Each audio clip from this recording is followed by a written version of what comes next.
ஜெபம் செய்வோம். அன்பின் பரலோக பிதாவே, அப்பா அம்மா நன்றியோடு துதிக்கிறோம், ஸ்தோத்தரிக்கிற ராஜா. கர்த்தாவே, சத்தியாவி ஆகிய பரிசுத்தாவியானவரே, சகல சத்தியத்தில் எங்களை நடத்துங்கப்பா. அடிமையில முற்றிலுமாய் தாழ்த்துகிறோம். கேட்கிறவர்களும் பேசுகிறவர்களும் அப்பா உமது வார்த்தையை புரிந்து கொள்ளுகிற நல்ல ஞானத்தை கொடுங்க. ஞான இருதயத்தை எங்களுக்கு தாங்கப்பா. எங்கள் செவிகளையும் எங்கள் இருதயங்களை விருத்த சேதனம் செய்வீராக. இயேசுவின் நாமத்தில் நல்ல பிதாவே, ஆமென். ரோமர் 10ஆம் அதிகாரத்துல கடந்த வாரத்துல 13 வசனங்கள் வரைக்கும் நம்ம தியானித்தோம். அதுல சொல்லப்படுது, யூதனா இருந்தாலும் சரி, கிரேக்கனா இருந்தாலும் சரி, வித்தியாசமே இல்லை. யாரெல்லாம் ஆண்டவரை தொழுது கொள்கிறார்களோ, கர்த்தரை தொழுது கொள்கிறார்களோ, அவர்கள் எல்லாருக்குமே அவர் ஐஸ்வர்ய சம்பன்னராயிருக்கிறார். அதனால கர்த்தருடைய நாமத்தை தொழுது கொள்கிற எவனும் ரட்சிக்கப்படுவான். அப்ப ரட்சிப்பு இந்த உலகத்துல இருக்கிற அத்தனை பேருக்குமே, அது எந்த ஜாதியா இருந்தாலும் சரி, எந்த கோத்திரமா இருந்தாலும் சரி, யாரா இருந்தாலும் சரி, எல்லாருக்குமே யாரெல்லாம் இயேசுதான் ஆண்டவர் என்று அறிக்கை செய்கிறார்களோ, இயேசுதான் ஆண்டவர் என்று அறிக்கை செய்து அவரை தொழுது கொள்கிறார்களோ, அவர்கள் அத்தனை பேருக்கும் விடுதலை உண்டு. எல்லாவற்றிலும் விடுதலை. அதாவது முதல்ல பாவத்திலிருந்து விடுதலை. இந்த உலகத்திலிருந்து அவர்கள் வேறு பிரிக்கப்படுகிறார்கள். அதுக்கு அடுத்தது அவர்களுக்கு எல்லா விதத்திலும் ஒரு ப்ரொடெக்ஷனை கர்த்தர் கொடுக்கிறார். ஆவிக்குரிய ப்ரொடெக்ஷன், ஆத்மீக ப்ரொடெக்ஷன், சரீரத்துக்குரிய காரியங்கள் எல்லாவற்றிலும் கர்த்தர் அவர்களை நடத்துகிறவரா இருக்கிறார். அதனால்தான் வேதம் தெளிவா சொல்றது, கர்த்தருடைய நாமத்தை தொழுது கொள்கிற எவனும் எவனும், அது யாரா இருந்தாலும் சரி, வானத்திலும் சரி பூமியிலும் சரி, இயேசு கிறிஸ்துவின் நாமமே அல்லாமல் வேற ஒரு நாம ரட்சிப்புக்கு என்று கொடுக்கப்படவில்லை. அப்போ சில சொல்லும் பொழுது, அவர் ஒருவரே ரட்சகர், அவர் ஒருவரே ரட்சகர். அவருடைய நாமமே அல்லாமல் வேற நாமம் யாருக்குமே கொடுக்கப்படவில்லை. இந்த பூமியில யாருக்குமே எந்த அதிகாரமும் இல்லை. அவர் ஒருவர் தான் ரட்சகர். அவர் ஒருவர் தான் இந்த உலகத்திலிருந்து நம்ம மீட்டு கொண்டு பரத்துக்கு கொண்டு போய் சேர்க்க போகிறவர். ஆகவே அவரை தொழுது கொள்கிறவர்கள், இயேசுவே என்று யாரெல்லாம் கூப்பிடுகிறார்களோ அவர்கள் அத்தனை பேருக்குமே ஒரு ரட்சிப்பு உண்டு. ரட்சிப்பு என்றால் விடுதலை உண்டு, மீட்பு உண்டு. ஆகவே அடுத்த வசனம் சொல்லுகிறது, அவரை விசுவாசியாதவர்கள், 14வது வசனம், இன்றைக்கு நம்ம தியானிக்க போகிற வசனம் 14. அவரை விசுவாசியாதவர்கள் எப்படி அவரை தொழுது கொள்வார்கள்? அவரை குறித்து கேள்விப்படாதவர்கள் எப்படி விசுவாசிப்பார்கள்? பிரசங்கிக்கிறவன் இல்லாவிட்டால் எப்படி கேள்விப்படுவார்கள்? எவ்வளவு நல்ல ஒரு கேள்வி பாருங்களேன். விசுவாசம் எப்படி வரும்? ஆண்டவர் சொல்ற, கேள்விப்பட்டாதான் விசுவாசமே, கேள்வியினால்தான் விசுவாசமே. அப்ப அவரை விசுவாசியாதவர்கள் எப்படி அவரை தொழுது கொள்வார்கள்? அவரை குறித்து கேள்விப்படாதவர்கள், அவரை பற்றி தெரியாதவங்க எப்படி தெரிந்து கொள்ள முடியும்? அப்போ பிரசங்கிக்கிறவன் இல்லாவிட்டால் எப்படி கேள்விப்படுவார்கள்? அப்போ இந்த 3 கேள்விக்கும் பதில் வேணும். மொத்தம் பிரசங்கிக்கிறவன் தேவை, உபதேசிக்கிறவன் தேவை, 2வது கேட்கறதுக்கு ஆட்கள் தேவை. இது 2 இருக்கும் பொழுது விசுவாசம் வரும். இன்றைக்கு எதற்கு நமக்கு ஜெபக்கூடங்கள், இந்த மாதிரி கூடுகைகள் கர்த்தர் நமக்கு அரேஞ்ச் பண்ணி கொடுக்கிறார் என்றால், நம்முடைய விசுவாச வளர்ச்சி அடைய வேண்டும். ஏன்னா பிசாசு கை வைக்கிற இடமே விசுவாசத்துலதான். நீங்க மத்ததெல்லாம் நீங்க யோசிக்காதீங்க, ரொம்ப யோசிக்காதீங்க. வியாதி குறிச்சோ வேற எந்த காரியங்களை குறிச்சோ யோசிக்காதீங்க. அது எல்லாத்துக்கும் அடிப்படை எங்க தெரியுமா? விசுவாசம். அந்த விசுவாசத்துலதான் அவன் கை வைக்கிறான். அந்த விசுவாசத்தை தொடணும்ன்றதுக்கு தான் வியாதி கொடுக்கறான், பணக்குறைவை கொடுக்கறான், அப்புறமா சொந்த பந்தங்களுக்கிடையே பிரச்சனைகளை உண்டாக்குறான், எரிச்சலை உண்டாக்குறான், சுவாபங்கள்ல பிரச்சனைகளை கொண்டு வரான், அவர் சூழ்நிலைகள் எல்லாம் நமக்கு வித்தியாசமா மாற்றி கொடுக்கறான். இது எல்லாமே, எல்லா விஷயங்களும் கடைசியில எங்க போய் முடியும் தெரியுங்களா? உங்களுடைய விசுவாசத்துலதான் முடியும். அதனாலதான் ஆண்டவர் சொல்றாரு, அந்த விசுவாசத்தினாலதான் நீதிமான் பிழைக்கிறான். விசுவாசித்தால் தெய்வ மகிமை காண்பாய், நீ விசுவாசித்தால் நீ ரட்சிக்கப்படுவாய். அதனால அந்த விசுவாசத்தை நம்ம காத்து கொள்ளணும். நம்முடைய விசுவாசம் தொடங்குகிறவர் கர்த்தர், அதை முடிக்கிறவர் கர்த்தர். அந்த தொடங்கின கர்த்தரை புடிச்சுட்டா அவரே கடைசி வரைக்கும் நம்ம கூடவே இருந்து முடிப்பாரு. ஆமென், அல்லேலூயா. கர்த்தர் நம்ம கூடவே இருந்து அதை முடிச்சிடுவார். அதனால தொடங்கின இயேசு கிறிஸ்துவை பற்றி கொள்ளுங்க. அதனாலதான் இயேசு கிறிஸ்து சொல்றாரு, அந்த விசுவாசம் நமக்குள்ள வளர வேண்டும் என்றால் நம்ம என்ன செய்யணும்? கேள்விப்பட்டு கொண்டே இருக்க வேண்டும், அந்த பிரசங்கத்தை கேட்டுக்கொண்டே இருக்க வேண்டும். ஏன்னா பிரசங்கம் ஆண்டோடைய வார்த்தை தான் நமக்கு ஒரு சுத்திகரிப்பை கொடுக்கும். ஆண்டோடைய வார்த்தை தான் பாருங்க, 2 கொரிந்தியர் 7 முதல் வசனம் சொல்லுது. நான் அடிக்கடி பிரசங்கத்துல உபயோகப்படுத்துற வார்த்தைகள் இதெல்லாம். 2 கொரிந்தியர் 7 அதுல முதல் வசனம் சொல்லுது, நம்முடைய மாம்சத்திலும் ஆவியில இருக்கக்கூடிய அசுசிகள், இது ரெண்டுத்த கரெக்ட் பண்ணவே நம்ம ஆத்துமா ஆண்டருக்கு ஏற்றதாய் மாறும். இந்த மாம்சத்தையும் ஆவையும் அசுசிப்படுத்துறது இந்த உலகம், அசுத்தப்படுத்துறது இந்த உலகம். இதை கரெக்ட் பண்ணக்கூடியது என்ன தெரியுமா? அவருடைய வாக்குத்தத்தம். இப்படிப்பட்ட வாக்குத்தத்தங்கள் நம்முடைய மாம்சத்திலும் ஆவியில் இருக்கக்கூடிய அசுசிகள் எல்லாம் நீக்கி சுத்திகரிக்கிறது. அப்போ அதனாலதான் நம்ம பூர்ணராக்கப்படுகிறோம், பரிசுத்தத்துல பூர்ணராக்கப்படுகிறோம். அப்போ நம்ம தேவனுக்குள்ள பரிசுத்தத்துல பூர்ணராக்கப்பட வேண்டும் என்றால் ஆண்டவருடைய வார்த்தைகள் நமக்குள்ளே போக வேண்டும், நமக்குள்ளே வர வேண்டும். உபதேசத்தினாலே நீங்கள் இப்பொழுதே சுத்தமா இருக்கிற யோவான் 15 சொல்லப்படுது. அப்படியானால் அந்த பிரசங்கங்கள் நம்முடைய விசுவாசத்தை வளர்க்கிறது, நம்மை பரிசுத்தப்படுகிறது. ஒவ்வொரு நாளும் சுத்திகரிப்பு. அதனாலதான் ஒரு கதை கூட நம்ம ஏற்கனவே நான் சொல்லி இருக்கிறேன், தெரியாதவர்களுக்கு ஒரு சின்ன ஒரு அறிமுகம். அந்த கதையில பாத்தீங்கன்னா, ஒரு வயதானவர் என்ன செய்யறாரு, பைபிள் படிச்சுட்டே இருக்கிறார். அவங்க பேரன் கேக்குறான், ஏன் தாத்தா எப்ப பாரு பைபிள் படிச்சுட்டே இருக்கிறீங்க? அப்போ பக்கத்துல ஒரு கறி கூட இருந்துச்சு, அதை எடுத்துட்டு போயிட்டு, ஏன்பா இதுல போய் தண்ணி புடிச்சுன்னு சொல்றான். அந்த கூட மூங்கில் கூட, அது என்னன்னா ஒழுவிடும். அப்ப என்ன செய்யறான், தண்ணி புடிச்சிட்டு வரான், பிடிக்கிறான், அது ஒழுவிடுது, பிடிக்கிறான், ஒழுவிடுது. பல முறை பிடிக்கிறான், ஒழுவிடுது. என்ன தாத்தா நீங்க எத்தனை முறை பிடிச்சாலும் இது ஒழுகிட்டே இருக்குதே அப்படி சொல்றாங்க. அப்புறமா ஒரு 10 தடைக்கு மேல இல்ல பிடி, மறுபடியும் பிடி சொல்ல அவன் பிடிச்சிட்டே இருக்கிறான். அப்போ தாத்தா கிட்ட, போங்க தாத்தா நான் பிடிக்க மாட்டேன், இது ஒழினே இருக்குது அப்படி சொல்றான். சரி இப்போ நீ அந்த கூடைய பாரு. முதல்ல கருப்பா இருந்த அந்த கறி கூட இப்போ பார்த்தா பளிச்சுன்னு வெள்ளையாயிடுச்சு. அப்போ ஆமா தாத்தா, இது கலர் மாறி போச்சு, அதனுடைய ஒரிஜினல் நிறத்துக்கு வந்துடுச்சு, அது வெள்ளையா வந்துடுச்சு, அதனுடைய மூங்கில் நிறத்துக்கு வந்துடுச்சு அப்படின்னு சொல்லிட்டு அவன் சந்தோஷப்படுறான். அதேதான் இன்னைக்கு நான் வேதத்தை வாசிக்க அந்த வேத வசனங்களை தியானிக்க எனக்குள்ள இருக்கிற கருப்பு, எனக்குள்ள அசுசிகள் அதெல்லாம் போகுது. அப்போ எனக்குள்ள விசுவாசம் வளர ஆரம்பிக்குது. கர்த்தருக்குள் நான் விசுவாசத்துல வளர ஆரம்பிக்கிறேன். எனக்குள்ள இருக்கிற பரிசுத்தத்துல நான் வளர ஆரம்பிக்கிறேன். அப்போ கர்த்தருக்கு ஏற்ற மகனாக வர, அப்பதான் நம்முடைய ரட்சிப்பு நமக்குள் பூர்ணப்படுகிறது, பரிசுத்தம் நமக்குள் பூர்ணப்படுகிறது, விசுவாசம் நமக்குள் பூர்ணத்துக்குள்ளாய் கடந்து போவோமாக என்று ஆண்டவர் வேதத்துல சொல்லியிருக்கிறார். ஆனா பாருங்க, இந்த இடத்துல பவுல் அப்போஸ்தலன் சொல்ற, ஜனங்களை ரட்சித்து அவர்களை நீதிமான்களாக ஆக்கக்கூடிய நற்செய்தியினுடைய அறிவிப்பை பவுல் நிறைவு செய்கிறார். ஆனா அது உண்மையான நற்செய்தி தான். ஆனா அந்த ஜனங்கள் அதை கேட்டு விசுவாசிக்கவில்லை. அப்படி விசுவாசிக்கவில்லை என்றால் அந்த நற்செய்தியில் என்ன நன்மை இருக்கிறது?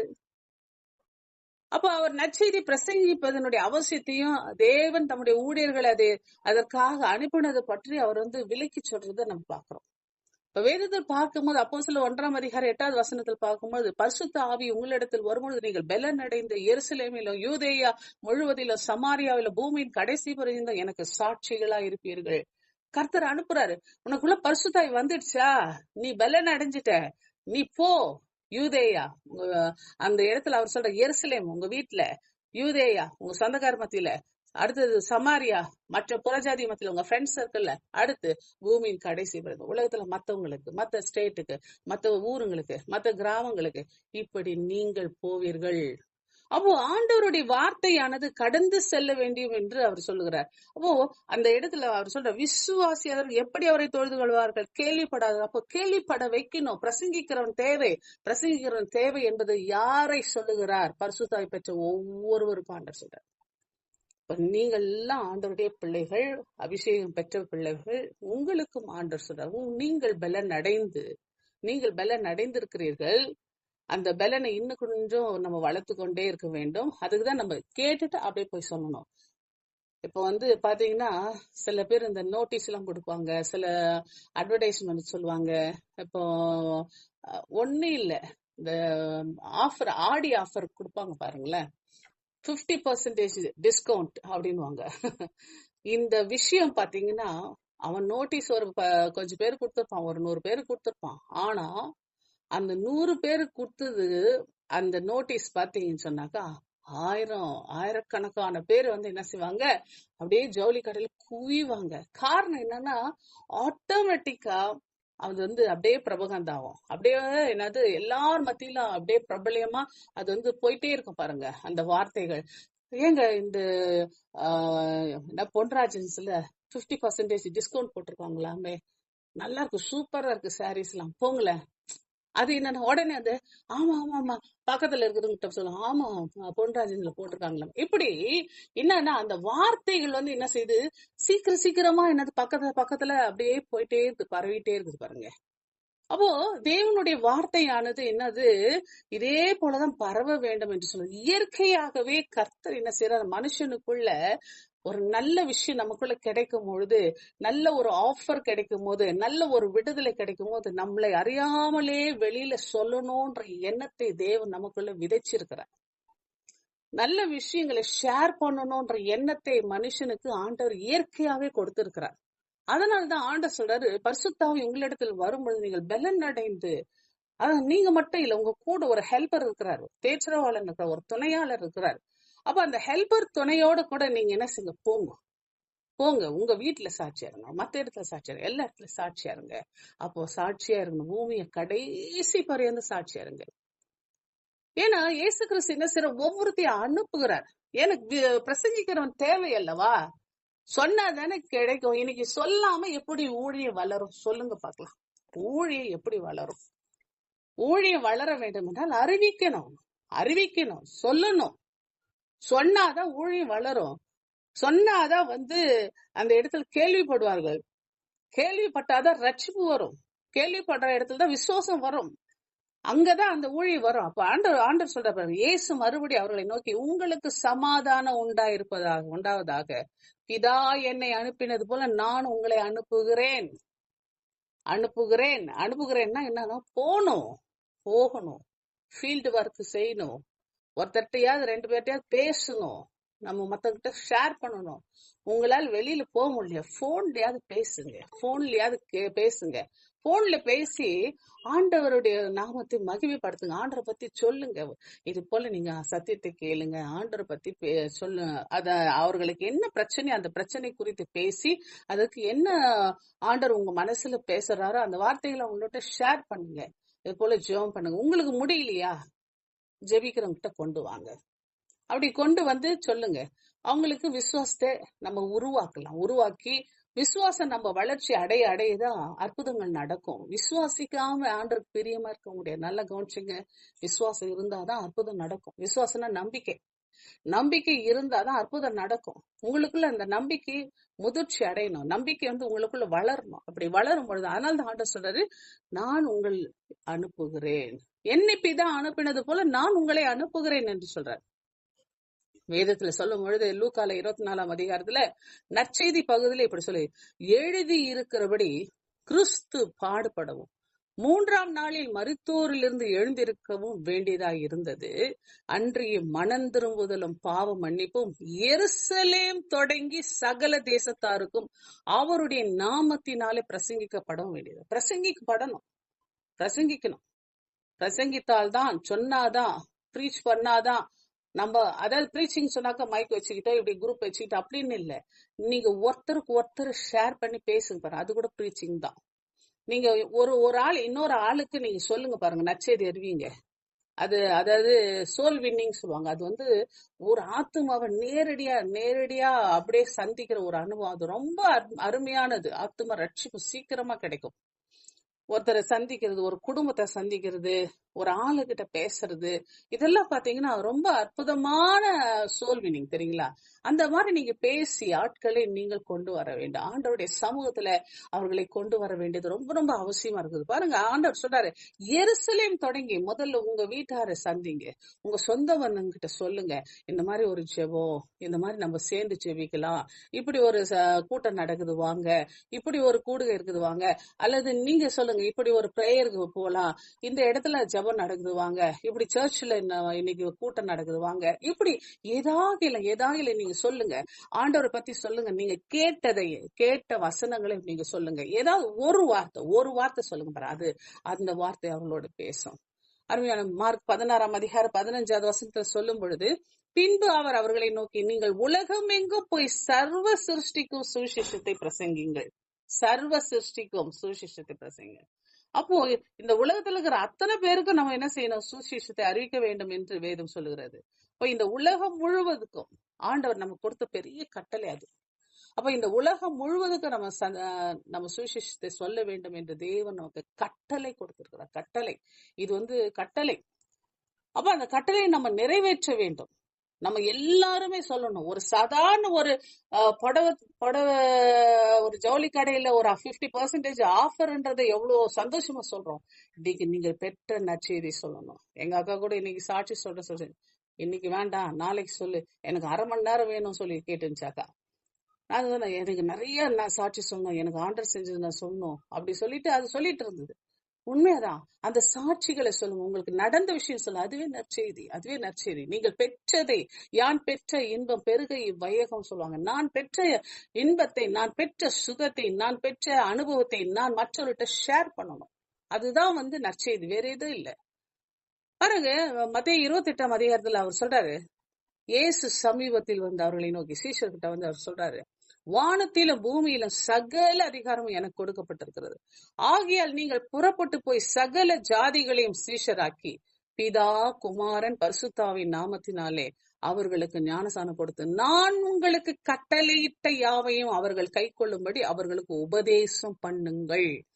இதோ உலகத்தின் முடிவு வரைந்து சகல நாட்களிலும் நான் உங்களுடனே கூட இருக்கிறேன். நீங்கள் பேச ஆரம்பித்தால் நீங்கள் அல்ல, உங்களுக்குள்ள இருக்கிற ஆவியானவர் பேச ஆரம்பிப்பார். நான் இத நிறைய முறை அனுபவிச்சிருக்கிறேன். நிறைய முறை, இன்றைக்கும் அப்படிதான். ஆவியானவர்களே, நான் கொஞ்சம் தான் வசனங்களை எடுத்து போட்டு வைப்பேன். ஆவியானவர் மீதியெல்லாம் அவர் பேசுவார். ஜெபம் மட்டும் பண்ணிட்டு உட்காருவேன். அப்புறம் பாருங்க, மீதி ஆண்டவர் பேசுவார். அதனாலதான் தேவன் என்ன செய்யறார்? ஆவியானவர் உங்களோடு கூட இருந்து பேசுவார், உங்களோடு கூட நடத்துவார். நீங்க உட்கார்ந்து ஏசப்பா நான் இவங்களுக்கு என்ன சொல்லணும், இவங்க கிட்ட என்ன பேசணும் அப்படி நீங்க உட்கார்ந்து பேச ஆரம்பிங்க பாருங்க, ஆண்டவர் உங்களோடு கூட இருந்து பேசுகிறதை நீங்கள் உணரலாம். பாருங்க, மார்க் 16 கூட அவர் சொல்றாரு பாருங்க, அவர் அவர்களை நோக்கி நீங்கள் உலகமெங்கும் போய் சர்வ சிருஷ்டிக்கு சுவிசேஷத்தை பிரசங்கிங்கள். விசுவாசம் உள்ளவனாகி ஞானசானம் பெற்றவன் ரட்சிக்கப்படுவான், விசுவாசியாதவனோ ஆக்கினைக்குள்ளாக தீர்க்கப்படுவான். நல்லா ஞாபகம் வச்சுங்க. நீங்க சொன்னீங்கன்னா அவர்கள் ரட்சிப்புக்கு ஏதுவாக அவர்களுக்கு அந்த வார்த்தைகள் போய் சேர்ந்தால் அவர்கள் ரட்சிக்கப்படுவார்கள், நீங்கள் உங்கள் ஆத்மாவை தப்பித்துக் கொள்வீர்கள். எசேக்கியேல் சொல்லும்போது ரொம்ப அழகா இருக்கும்.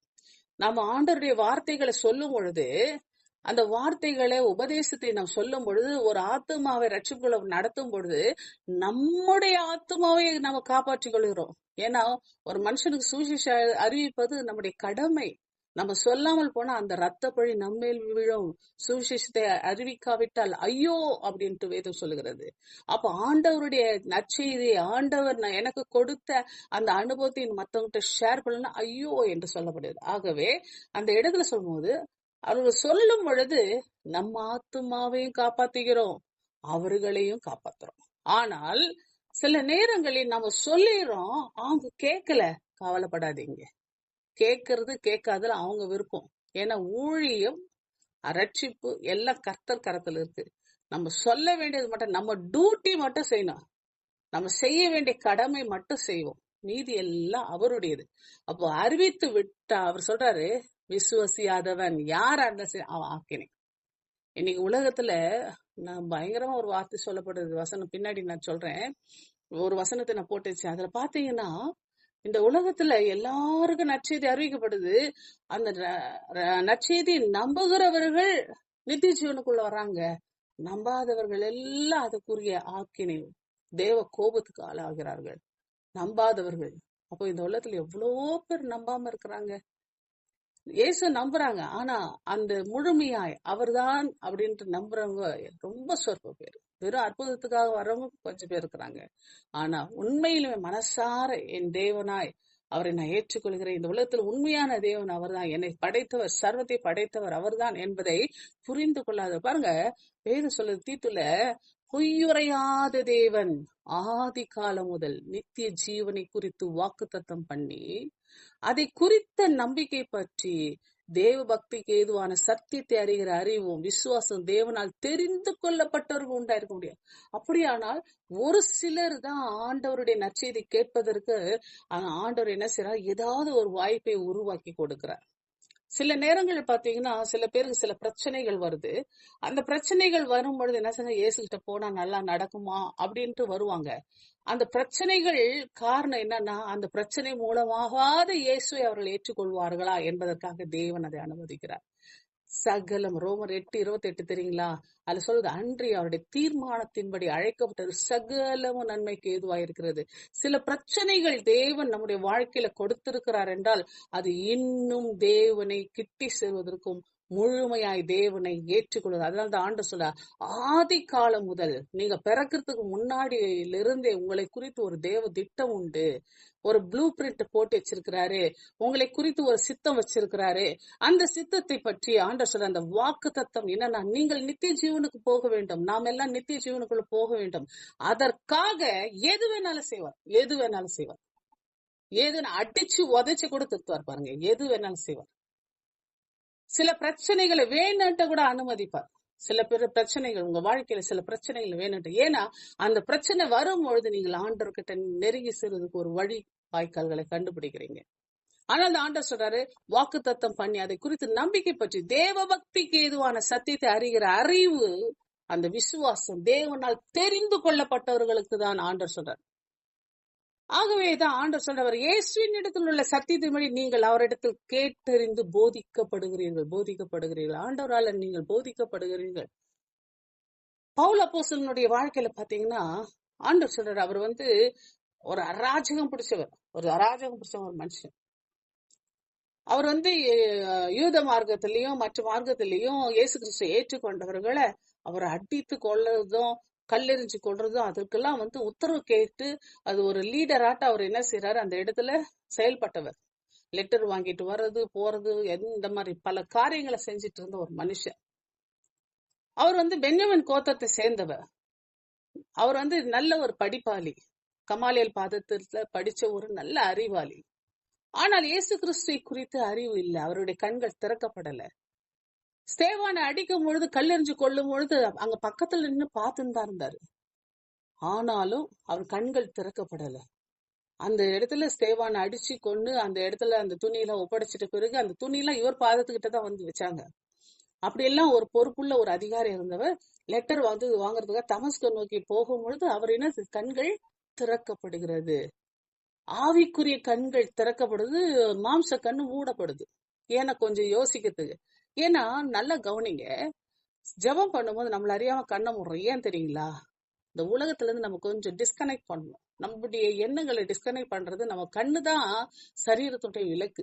இந்த கண்ணை நம்ம க்ளோஸ் பண்ணிட்டு நம்ம மெடிடேட் பண்ணும்போது ப்ரேயர் பண்ணும்போது என்னன்னா கொஞ்சம் நம்ம என்ன செய்யணும், இந்த உலகத்துல இருந்து டிஸ்கனெக்ட், நம்ம வேடிக்கை பார்த்துக்கினே ஜெபம் பண்ணா வேலைக்கு வருவாது. இப்ப அதுபோலதான் பவுலுடைய வாழ்க்கையில பாத்தீங்கன்னா மாம்ச கண்ணை ஆண்டவர் க்ளோஸ் பண்றாரு, அவருடைய ஆவிக்குரிய கண்ணை திறக்கிறாரு. அந்த இடத்துல அவருடைய கண்கள் குருடாக்கப்படுது. அனனியா மூலமாக அந்த இடத்துல என்ன செய்யறாரு, ஆண்டவர் அவருக்கு உபதேசம் சொல்லி அந்த இடத்துல சத்தியத்தை சொல்லி ஞானசானம் கொடுக்கும் பொழுதுதான் மறுபடியும் மாம்ச கண் திறக்குது. அவருடைய ஆவி கண் திறந்த பிறகு அவருடைய மாம்ச கண் திறக்குது. இப்படிதான் இன்றைக்கு நம்முடைய இந்த இடத்துல பாத்தீங்கன்னா அப்போஸ்தலர் பணியில 26ஆம் அதிகாரத்துல அவர் சொல்றாரு, பவுல ஆண்டவர் மீட்டெடுத்த விதம் பாருங்க, ரொம்ப அற்புதம். எனக்கு ரொம்ப பிடிச்சமான வசனம். பல வருஷங்களுக்கு முன்னாடி 1991 92 எல்லாம் நான் பிரசங்கம் பண்ணேன் இந்த வசனத்தை. எனக்கு இன்னும் நல்லா ஞாபகம். ஏன்னா இந்த வசனம் எனக்கு அவ்வளவு டச்சிங்கா இருக்கும். ஏன்னா தேவன் நம்ம மீட்டு கொண்ட விதம் பாத்தீங்கன்னா ரொம்ப அற்புதமா இருக்கும்.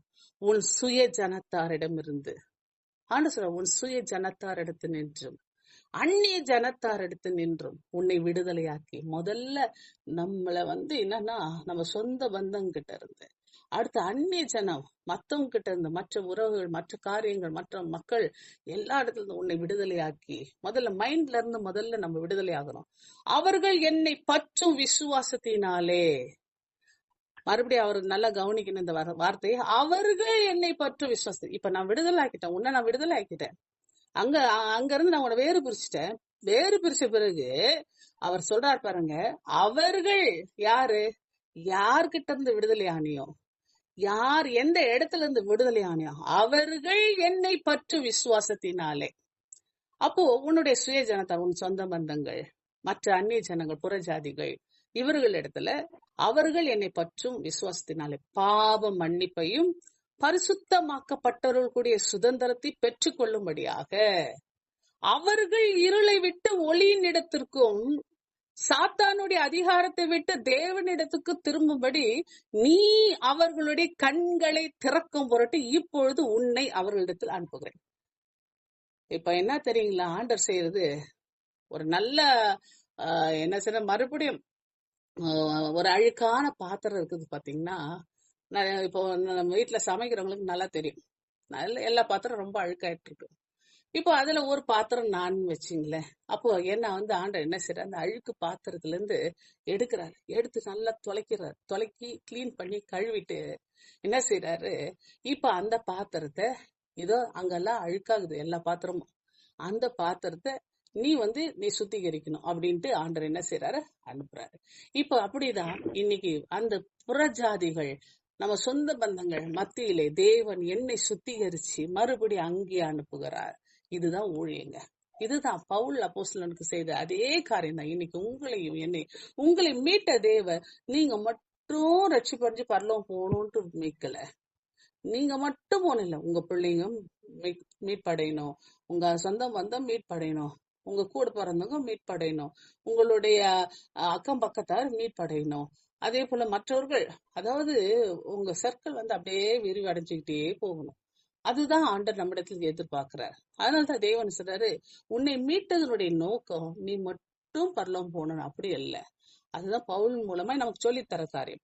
ரோமர் 16ஆம் அதிகாரத்துல பாத்தீங்கன்னா, ஆதி காலம் முதல் அடக்கமா இருந்து, இது கூட நல்லா இருக்கும் பாருங்க இந்த வசனம், ஆதி காலம் முதல் அடக்கமா இருந்து, அடக்கமான அமைதியா இருந்து, இப்பொழுது தீர்க்க தரிசன ஆகமங்களாலே, அதாவது தீர்க்க தரிசன புஸ்தகங்கள், ஏசாயா, எரேமியா, எசேக்கியல், ஆமோஸ், யோனா, மல்கியா, அப்படியே அதே போல சின்ன சின்ன தீர்க்கதரிசிகள், எல்லா தீர்க்கதரிசிகள் அந்த புஸ்தகத்துல அநாதி தேவனுடைய கட்டளையின்படி வெளியரங்கமாக்கப்பட்டதும் சகல ஜாதிகளும் விசுவாசத்திற்கு கீழ்ப்படியும்படிக்கு அவர்களுக்கு அறிவிக்கப்பட்டதுமா இருக்கிற ரகசியத்தை வெளிப்படுத்துகிறதான இயேசு கிறிஸ்துவை பற்றி பிரசங்கமாகி என் சுவிசேஷத்தின்படி உங்களை ஸ்திரப்படுத்த வல்லவர்.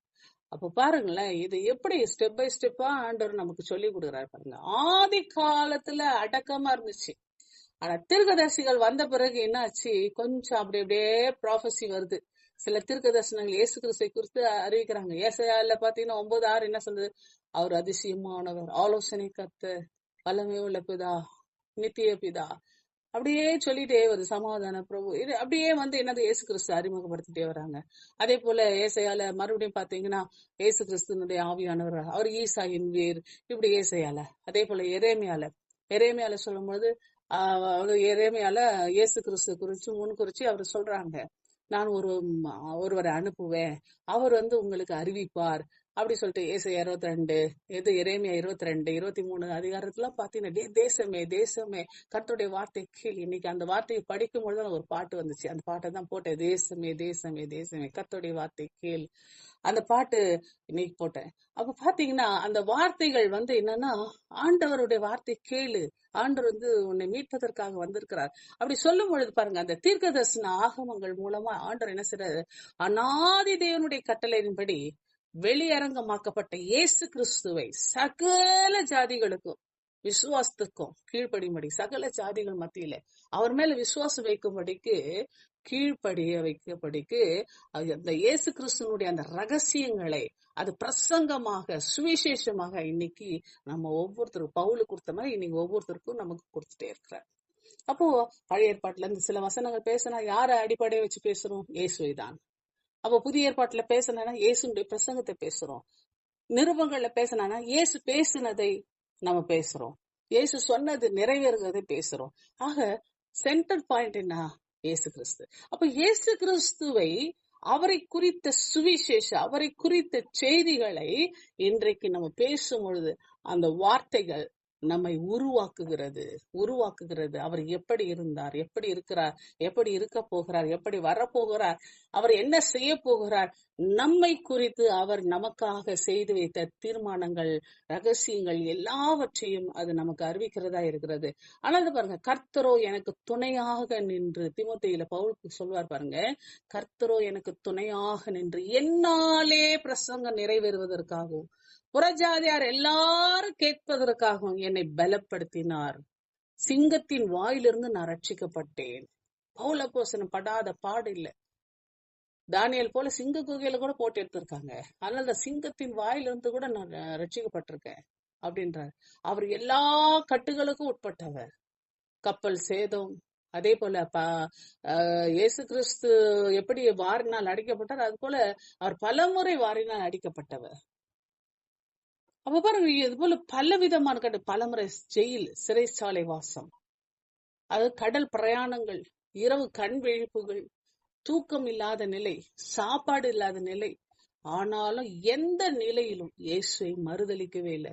ஆனா அவருக்கு இருந்த சொத்து மதிப்பு பாத்தீங்கன்னா, இன்னைக்கு இருக்கிற அதானியும் அம்பானியும் எல்லாம் தோத்து போனோம். அவ்வளோ சொத்து மதிப்பு, அவ்வளோ கோடியில, அந்த நாட்களே அவ்வளோ ஒரு பெரிய பணக்காரர் பவுல். ஆனா எல்லாத்தையும் நான் குப்பையும் தூசியுமாக எண்ணுகிறேன்னாரு.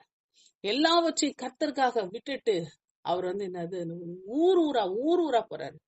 3 முறை நீண்ட பயணங்களை, நற்செய்தி பயணங்களை, பல தேசங்கள் அப்படியே சுத்தி திரிஞ்சு சபைகளை ஏற்படுத்தி அவர் எல்லா காரியங்களும் செய்யறத பாக்குறோம். அந்த மாதிரி இன்னைக்கு நம்ம யாராவது இருக்க முடியுமா? நிச்சயமா முடியாது. பவுல போல, அதான் ஒருத்தர் சொல்லுவாரு, பவுல் மட்டும் இல்லைன்னா கிறிஸ்துவமே இல்லைன்னுபாங்க. ஆனா உண்மையில பவுல் ஒரு ஆயுதமா ஆண்டவர் பயன்படுத்தினார், ஒரு நல்லவர். ஆனா கிறிஸ்துவத்தை கர்த்தர் தான் நடத்துகிறார். கிறிஸ்துவம் அவரால்தான் ஏற்படுத்தப்பட்டது. அதனால ஒரு புறஜாதி மனுஷன் அந்த பவுல் மட்டும் இல்லைன்னா கிறிஸ்துவமே இல்லைன்னு சொல்லியிருப்பாரு. அவர் தெரியாம சொல்றாரு.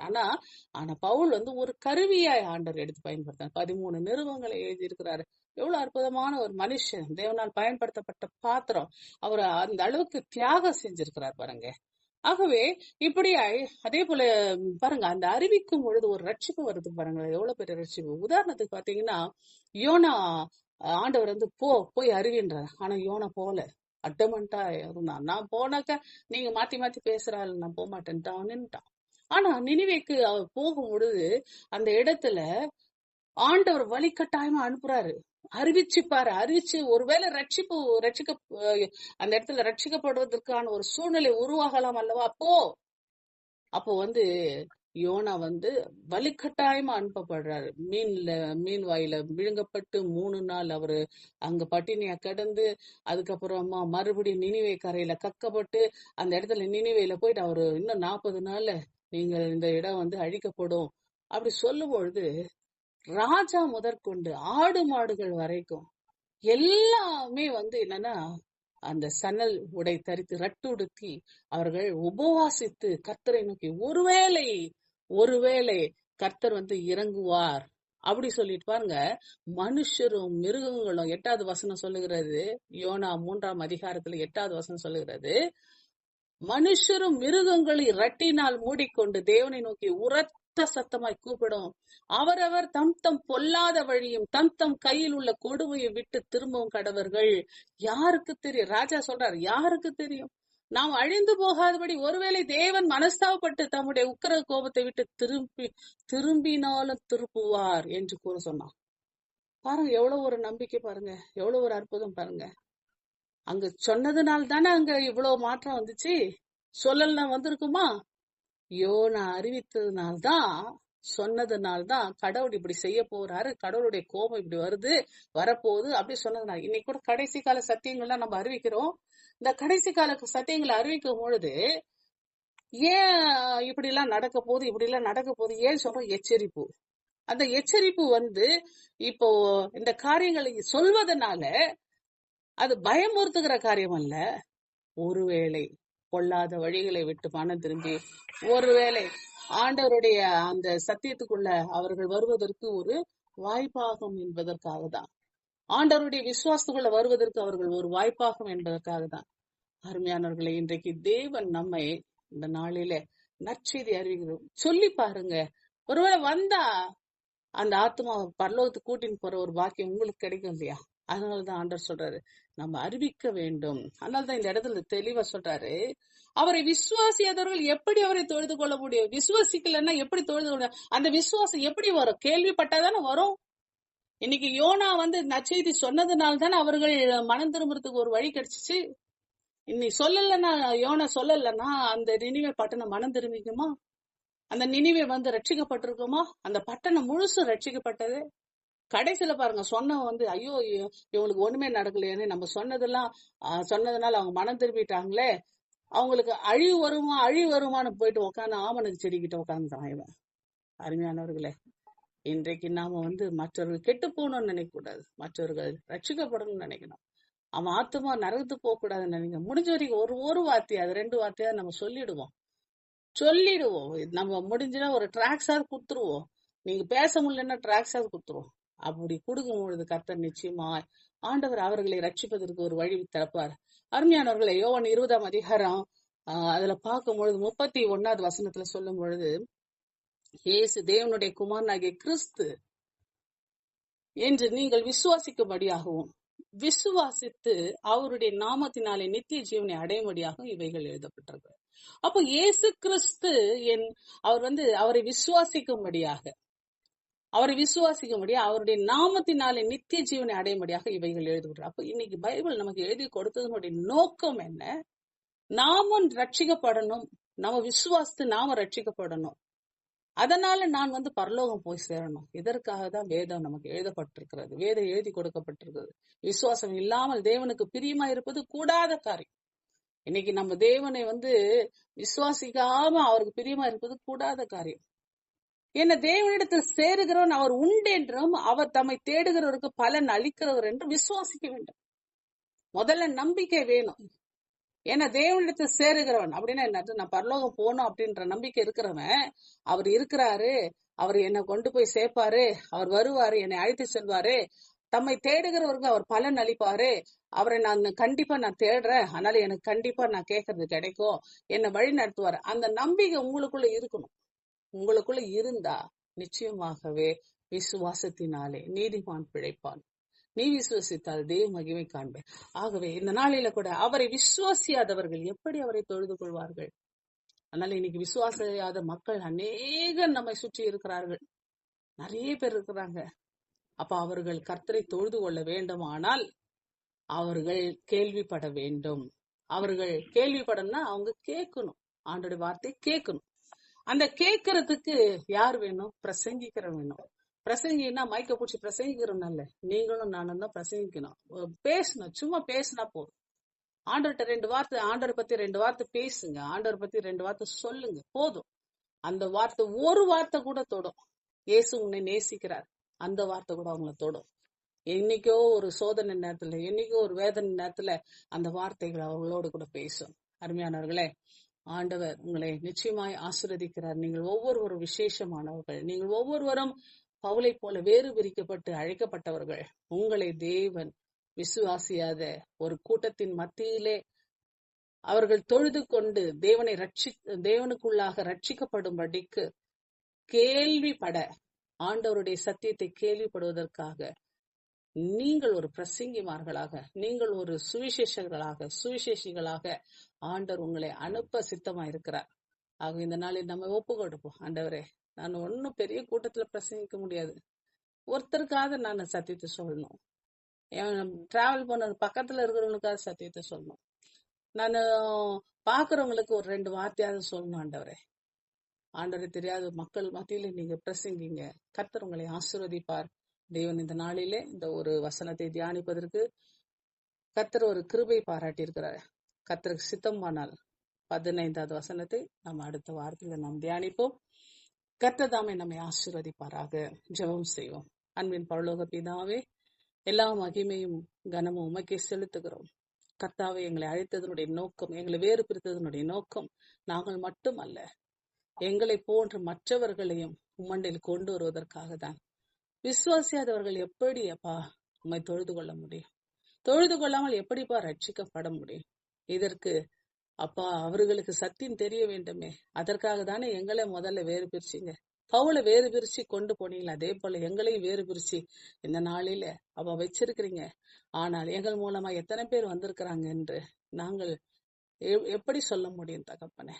அப்பா, நாங்கள் சத்தியத்தை சொல்லுகிறவர்களாய், நாங்கள் அறிவிக்கிறவர்களாய், அப்பா அனுப்பப்படுகிறவர்களாய் எங்களை மாற்றுங்க. இந்த உலகெங்கும் போய் நற்செய்தி சொல்லுங்கள் என்று சொல்லியிருக்கிறீர். அப்பா, அப்படியாக கூட இந்த நாட்களிலே நாங்கள் செய்கிற எல்லா ஊழியங்களையும் நீர் ஆசீர்வதியும், எங்களையும் ஆசீர்வதி. இந்த குழியில வந்திருக்கிற ஒவ்வொருவரையும் ஆசீர்வதி. கர்த்தர் பொறுப்பெடுத்துக் கொள்ளும். மத நாம மாத்திரமாக அடிமை கூட முற்றிலுமாய் தாழ்த்துறேன். துதி கன மகிமை அனைத்தும் ரட்சகர் மூலம் நல்ல பிதாவே, ஆமென். சேர்ந்து சொல்வோம். என்